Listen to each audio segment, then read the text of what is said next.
सोलापूरच्या विकासाबाबत प्रभाग क्रमांक 8 मधील उमेदवारांनी मांडली ही भूमिका। सोलापूर महानगरपालिका सार्वत्रिक निवडणुकीच्या पार्श्वभूमीवर प्रभाग क्रमांक 8 मधील भारतीय जनता पक्षाच्या अधिकृत उमेदवारांनी विकास कामांबाबत आपली भूमिका स्पष्ट केली आहे। भाजपचे उमेदवार अमर पुदाले, प्रवीण दर्गो पाटील, बबिता धुम्मा आणि गीता गवई यांनी माध्यमांशी संवाद साधताना प्रभागातील पायाभूत सुविधांवर भर देणार असल्याचे सांगितले। यावेळी उमेदवारांनी रस्ते, ड्रेनेज, पाणीपुरवठा, स्वच्छता, आरोग्य, शिक्षण सुविधा या मूलभूत प्रश्नांवर प्राधान्याने काम करण्याचा निर्धार व्यक्त केला। तसेच महिलांसाठी आणि युवकांसाठी तसेच ज्येष्ठ नागरिकांसाठी स्वतंत्र विकासात्मक योजना राबवण्यात येतील असा विश्वास उमेदवारांनी व्यक्त केला। एकूणच प्रभाग क्रमांक 8 मधील विकास कामांचा आराखडा मतदारांसमोर मांडत भाजपच्या उमेदवारांनी मतदारांना विकासासाठी मतदान करण्याचे आवाहन केले। गेल्या 3 वर्षाखाली जी 50 वर्षाचा या भागातला आजार होता तो पूर्ण धुवून काढला। तुम्ही प्रभाग क्रमांक 8 मध्ये मी मागेही सांगितलो, बुधवार बाजार, भवानी मंदिर ते वरचा अकबर काशिमकडला जर पट्टा सोडला तर प्रभाग क्रमांक 8 हा 80% प्रभाग हा एबीडी एरियाखाली येतो। एबीडी एरियाखाली येत असल्यामुळे ह्या परिसरातील टोटल वॉटर लाईन ही जुनी काढून नवीन टाकलेली आहे। पूर्वी कसं आहे, ती जाड वॉटर लाईन, शिया वॉटर लाईन टाकली, जी नवीन अत्याधुनिक पद्धतीची वॉटर लाईन आहे। जे आता आपण सिमेंट कॉन्क्रीटवर चिनी मातीचे पाईप वापरतो, इथं TWCचे फायबरचे पाईप वापरण्यात आलेत। त्या दोन्ही फायबरच्या मधला जो जॉईंट असतो ते कधीच सुटत नाही, म्हणजे जे ड्रेनेजचं पाणी आहे ते जमिनीत कधीच येऊ शकत नाही। म्हणजे अत्याधुनिक पद्धतीचा माल सगळा स्मार्ट सिटीच्या योजनेतून मात्र वापरला गेला आहे। जे स्ट्रॉंग लाईन असतो ते एबीडी एरियामध्ये आल्यामुळं विकासाची गती एकदम ती एक जी 80%ला गेली, म्हणजे राहिलेलं 20% उर्वरित काम होतं जे वरच्या पट्ट्यातलं ते देशमुख मालकानं स्वतःचा आमदार फंड, थोडा विशेष निधी, नगरोत्थान, एंडकॅप, हे अल्पसंख्याक, सामाजिक न्याय, स्वच्छ या इतर फंडातून त्या परिसरात मालकांनी निधी दिला। वार्डात अगदी 2% काम उरलं असेल। ते 2% काम आता आम्ही चौघं उमेदवार निवडून आल्यावर करण्यासाठी ठेवलं आहे। जर 100% काम केलं तर आमचा निधी कुठं वापरायचा? काय शेवटीला जनता जनार्दन आहे, इंजन चालवायचं का थांबवायचं सगळं मतदाराच्या हातात आहे। जर गेल्या 5 वर्षाची महापालिकेमध्ये विद्यमान असतानाचा नगरसेवक, त्याच्यानंतर महापालिकेवरती प्रशासन आल्यानंतर बी 4 वर्ष केलेल्या कामाची प्रत्येक नागरिकाला, मतदाराला जर वाटत असेल की बाबा आपल्या भागातल्या नगरसेवकांनी काम केलं असं म्हणत असेल, तरी 4ही उमेदवार अगदी सोलापूर शहरात मोठ्या फरकाने निवडून आलेले दिसतील तुम्हाला। पॅनल ठेवण्याचा अधिकार माझ्याकडे नव्हता, माझं एक तिकीट मिळालं हेच मला म्हणजे माझ्यासाठी मोठं आहे।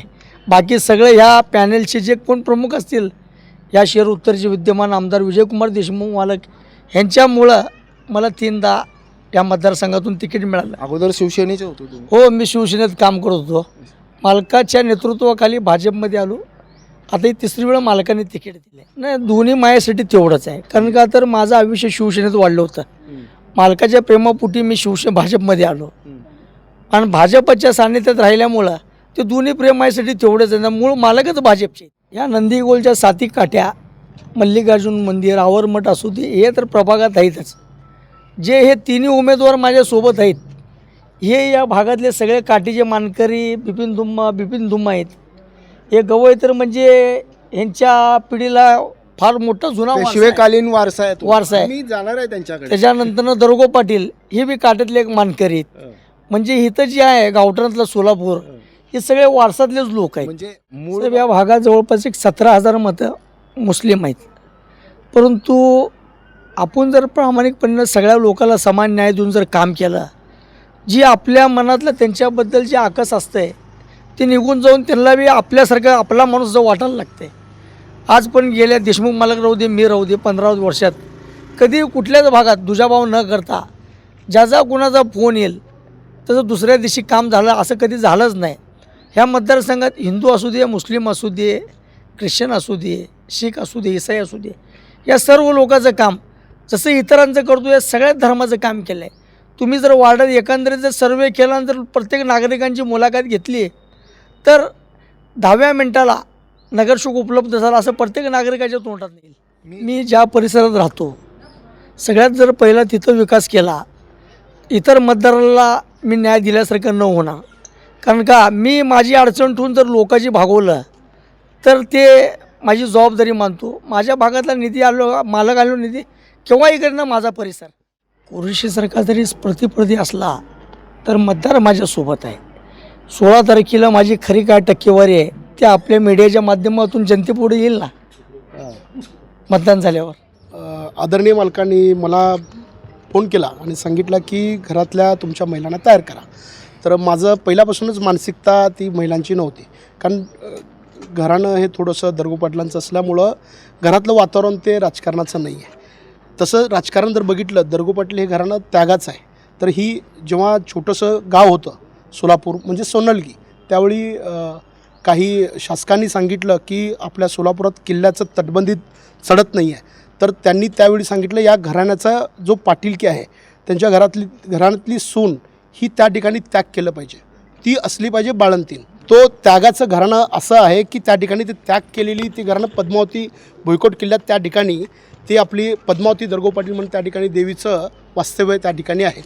तर मला वाटतं असं घराणं 900 वर्षापूर्वीचं आमचं घराणं आहे. तर यावेळी काय झालं तर मालकाने मला महिलेचं तिकीट मागितलं. घरात लोकांचं सहमत नव्हतं, त्यासाठी नव्हतं, पुरेसंच नव्हतं. मी तर घरात सांगितलं की महिलेशिवाय आपल्याला काय मिळणार नाही. तर मग घरात म्हणले नाही मिळालं तर नाही मिळालं, आपण काय आपल्याला काय अडचण नाही. पण मालकांचं मनात माझ्याविषयी थोडं प्रेम होतं असं मला वाटत होतं. मी नाही म्हटलं तर पण मालक मला थोडंसं हे करतील असं मला थोडंसं कुठंतरी थोडं जाणीव वाटत होतं. नाही, अमर पोदालेंनी शिफारस काय माझं केलेलं नाहीत, फक्त सांगितले की सोबत राहा. त्यांच्याकडून प्रेरणा भरपूर मिळाली, काम करायची पद्धत मिळाली, कामाचं एक स्वरूप कळालं, काम कसं केलं पाहिजे, लोकांशी निगडीत कसं राहिलं पाहिजे, या क्षेत्रात लोकांशी संवाद कसं साधलं पाहिजे, लोकांच्या काळजात हात घालून काम कसं केलं पाहिजे, थोडं सोबत राहण्याचं त्यांचं मला थोडंसं सहवास लाभला. त्यामुळं कुठंतरी असं पॉझिटिव्ह चित्र त्यांच्या माझ्यात बॉन्डिंग दिसली. म्हणून मालकाने ते वाटलं की ह्याला दिलं तर हे व्यवस्थित होईल. होय, हरित प्रभाग असा आहे की या ठिकाणी हरित करण्यासाठी खूप काही पोटेन्शियल या ठिकाणी आहेत. आणि विकास म्हणलं तर तुम्ही बघितलं तर हा प्रभाग अर्धा जो आहे विकसित आहे आणि अर्धा अविकसित आहे. तुम्ही बघितलं तर समाचार चौकापर्यंत गेलात तर समाचार चौकापर्यंत पूर्ण विकसित आहे. प्रभागात म्हणजे अत्यंत कामं झालेली आहेत, पण खालीसुद्धा त्या ठिकाणी कामं झालेले आहेत. रस्ते आहेत, पाणी आहे, वीज आहे, नळ आहे, सगळ्या गोष्टीच्या भौतिक जे नागरिकांना पाहिजे, जी मागणी आहे ती सगळी पूर्तता अमरजी पोदाले यांनी 5 वर्षात म्हणण्यापेक्षा 9 वर्षात त्यांनी पूर्ण केलेली आहे. या आगामी 5 वर्षात माझं जे स्वप्न आहे की तर व्यापारी बाजारपेठेत या ठिकाणी शौचालयाची कमतरता आहे आणि या ठिकाणी जी बाहेरचे जे लाईन कनेक्शन आहेत ते पूर्ण जाळं या ठिकाणी बाजारपेठेत झालेलं आहे. तर तुम्ही बघितलं तर सगळीकडे त्याचं जाळं एवढं मोठं आहे की त्याला कुठंतरी अंडरग्राऊंड करणं गरजेचं आहे. पण आता स्मार्ट सिटीच्या अंतर्गत रोड झालेले आहेत, त्याच्यातून काही अनुभवी लोकांचा अनुभव घेऊन आपण त्यामध्ये काय सुधारणा करू शकतो हे माझ्या मनात आहे. तर आम्ही एक उच्च शिक्षित या ठिकाणी उमेदवार आहोत. तर या ठिकाणी आम्ही उच्च शिक्षित सगळे आम्ही तर उमेदवार आहोत. तर आम्हाला लोकांची जाणीव कळती पहिली गोष्ट. आणि दुसरं मी व्यापारी आहे. व्यापाऱ्यां म्हणजे लोकांचं काय गरज आहेत ते मला लवकर कळतं आणि त्यांच्या बॉडी लँग्वेजवर, त्यांच्या मागणीवर मला लगेच कळतं. त्यामुळं ते पूर्तता करायचं कसं करायचं तेही सुद्धा मला कळतं. त्यामुळं मी ते करू शकतो. माझी विनंती या सर्व मतदारांना आहे की यावेळी तुम्ही फक्त मला 5 वर्ष द्या. जर मी काम केलं नाही तर 6व्या वर्षी मी मागणार पण नाही आणि तुम्ही देऊ पण नका आणि तुम्ही प्रचंड मला विरोध करा, असं माझं स्वतःचं मागणी आहे जनतेला आहे. जवळजवळ 40 वर्षांनी हा आम्हाला न्याय मिळालेला आहे. अगदी सतरंजा घालण्यापासून काढण्यापासून मी पार्टीची सेवा केलेली आहे, संघाची सेवा केलेली आहे. त्यामुळं ही फलप्राप्ती मला झालेली आहे. इथल्या शहराध्यक्ष आणि एक आमदार आणि माझे जे जुने सगळे सहकारी आहेत त्यांना सगळ्यांना वाटत होतं की यावेळेस आपल्या गल्लीत, आपल्या या भागामध्ये हे तिकीट यावं. कारण जवळजवळ नाही म्हटलं तर रोहिणीनंतर हे तिकीट आलेलं आहे. काय म्हणजे जे काय आता बायकांचे प्रॉब्लेम्स, वृद्ध महिलांचे प्रॉब्लेम्स, ड्रेनेज प्रॉब्लेम्स, जे काय आम्ही सगळं करू. आणि पुदाले साहेब आहेत त्यांच्या मार्फत आणि जाऊन अनुभव घेऊन आम्ही नाही लवकर येणार नाही. आमच्याकडे तर येतो 6 वाजता झोटवतो आमचं घंटागाडीवाला. नेहमी तक्रार असते लवकर ये, असं ये, आमच्या सगळं त्याच्यावर चर्चा असते. जे झाडणारी बाई असते नेहमी आम्ही थोडंसं दम देऊन वगैरे तिला व्यवस्थित झाड व्यवस्थित करायचं तिला पण आम्ही सांगतो. असं काही नाही, ह्या सगळ्या गोष्टी आम्ही व्यवस्थित हे करू. ನಾನು ಸರ್ ಬಲ್ಲಿ ಹೋಗಿದ್ದೆ ರೀ. ಹೋದಾಕರ್ ನಾ ಸರ್ ಕಡೆ ನಿಂತಿದ್ದೆ ಹಿಂಗೆ ನನ್ನ ಮನೆಯವ್ರು ಜಿಂದಗಿದಾಗ ಎರಡೇ ಗೋಷ್ಠಿ ಮಾಡಿದ್ದಾರೆ, ಒಂದು ಭಾಜಪ ಒಂದು ಆಮದಾರ್ ಅಂತ ಹೇಳಿ ನಿಮ್ಮ ಹಿಂದೆ. ಅದಕ್ಕೆ ಬಿಟ್ಟರೆ ಜೀವನದಲ್ಲಿ ಬೇರೆ ಮಾಡಿಲ್ಲ ಅಂತ ಹೇಳಿದೆ. ಅದು ಭಾಳ ಅನುಭವ ಆಗಿದೆ ರೀ, अदर मला इथे सिक्किरे नाही. माझं बघा, भारतीय जनता पार्टी एक अशी पार्टी आहे ती कार्यकर्त्यावर अन्याय कधीच होऊ दिले नाही आजपर्यंत माझ्या बघण्यामध्ये. परंतु अन्याय हे कसं झालं, 40 वर्ष आणि एकदा मी 2002ला मला एकदा न्याय दिलं होतं. त्यावेळी भारतीय मालक आमदार बी नव्हते, मालक सरचिटणीस होते. त्यावेळी पार्टीचं तेवढं ताकद बी नव्हती. तरी पण आम्ही पार्टीचा आदेश ऐकून आम्ही उभारला होता इलेक्शनला. पण असं नाही ना, आम्ही पार्टीचं प्रत्येक गोष्टीत हे करत आलो, काम करत आलो. पण तेच मी सांगत होतो पार्टीला की बाबा आता सगळे चांगले दिवस आलेत पार्टीला, तर माझ्यासारख्या कार्यकर्त्यावर अन्याय का. ಅದೇ ಹೇಳತ್ತೀನಿ ರೀ ಸರ್, ನಾನು ಮಲ್ಕೊಂಡಿದ್ದೆ. ಇವರೆಲ್ಲ ತಾವೇ ಡಿಸೈಡ್ ಮಾಡಿ ಮನೆಗೆ ಬಂದ ತಕ್ಷಣ ಇಲ್ಲ ನಿನಗೆ ನಿಂದ್ರಿಸ್ಬೇಕಾಗತ್ತೆ, ನಿನಗೆ ಟಿಕೆಟ್. ನಾನು ಅಂದೆ ಅಮ್ಮ ನನಗೆ ಪೈಲ ನಂದು ಆಶ್ಚರ್ಯ ನನಗೆ ಅಂತ ಅಷ್ಟು ಬಂತು ಹೊರಗೆ. ಖರೆ ನನಗೆ ಆಶ್ಚರ್ಯ ಸಂಗಟ ನನಗೊಂದು ಟೆನ್ಷನ್ನು ಆಯಿತು. ಈಗಿಲ್ಲ ಪರವಾಗಿಲ್ಲ, ಇವ್ರು ನನಗೆ ಹಿಂದ್ಗಡೆ ಅದಾರ ಭಕ್ಕಮ್ಮಾಗಿ. ಆಮದಾರ್ ಸರ್ ಅದಾರ ನಮ್ಗೆ ಹಿಂದ್ಗಡೆ ದೇಶ್ಮುಖ. ಈಗ ನನಗೆ ಮನೆಯವ್ರು ಕಷ್ಟ ಮಾಡಿದ್ಕೆ ಒಂದು ಫಲ ಸಿಕ್ತಂಥೇಳಿ ಈಗ ನಮ್ಗೆ ಥೋಡೆ ಸಮಾಧಾನ. ಬರುವ 15 ತಾರೀಕಿನಲ್ಲಿ ಕಮಲದ ಮೇಲೆ ಬಟನ್ ಒತ್ತಿ, 4 ಕಮಲದ ಮೇಲೆ ಬಟನ್ ಒತ್ತಿ ಪ್ರಚಂಡ ಬಹುಮತದಿಂದ ನಮ್ಗೆ ಆರಿಸ್ಕೊಡ್ಬೇಕು. ನಿಮ್ಮದೆಲ್ಲ ಕನಸುಗಳನ್ನು ನನಸು ಮಾಡೋಕ್ಕೆ ನಾವು 4 ಜನ ತತ್ಪರ್ಯವಾಗಿ ನಿಂದಿರ್ತೀವಿ. ನಿಮ್ದು ಒಂದು ಕಾಲ್ ನಾವು 15 ನಿಮಿಷದಲ್ಲಿ ನಾವು ಉಪಸ್ಥಿತ. ಇದು ನಮ್ಮದು ವಿಶೇಷವಾದಂಥ